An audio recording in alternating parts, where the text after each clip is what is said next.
When I told a friend about my beliefs in reincarnation and my experiences with ETs, it didn't really go well. And she told me that she did not consent to my beliefs. And at first I thought that was a little ridiculous. I thought that was kind of funny that you don't consent to someone's beliefs or experiences. But when I thought about it, it sort of made sense to me, because if I believe in reincarnation of the soul, then that also includes her soul. If I have experiences with ETs, then those ETs exist in her universe as well. What I realized is that, when sharing my beliefs and ideas and experiences, in order for someone to believe them, I'd be asking them to give up their beliefs and their ideas and possibly their experiences too. So I don't ask to be believed anymore. I really just ask to be heard.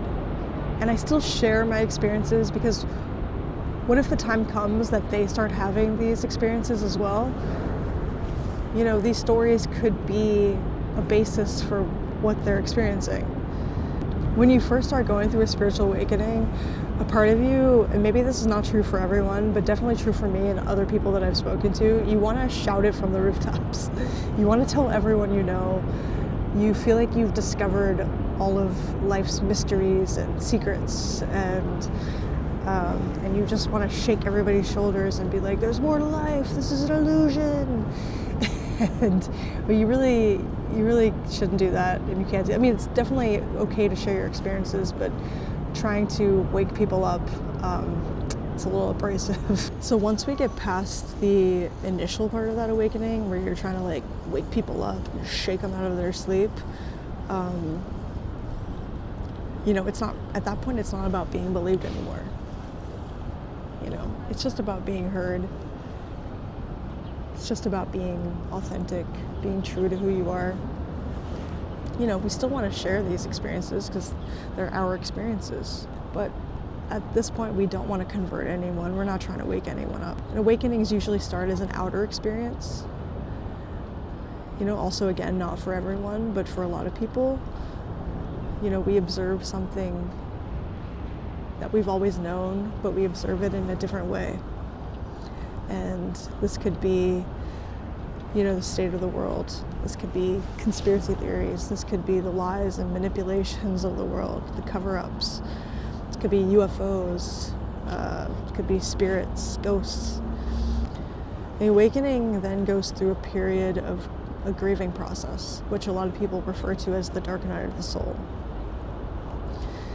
And this dark night of the soul is a grief of basically losing the idea of who we thought we were and what we thought we identified with. And it's also true for the world.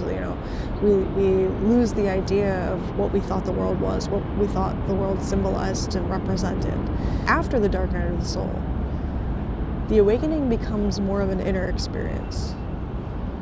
It becomes about finding inner peace, inner joy, love, self-acceptance, authenticity.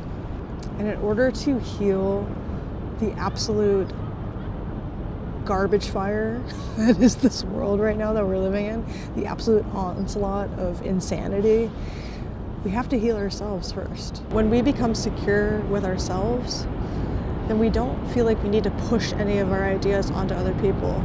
We accept everyone for how they are. We honor the fact that everyone is exactly where they're supposed to be in life.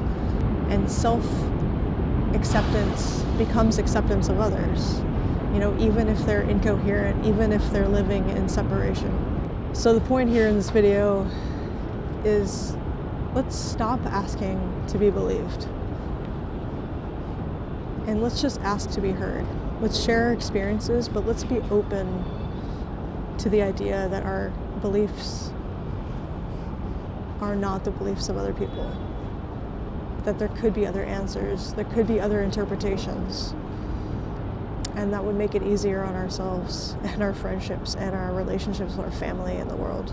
So thank you for watching. I'd love to hear what you think in the comments. and I'll see you in the next video.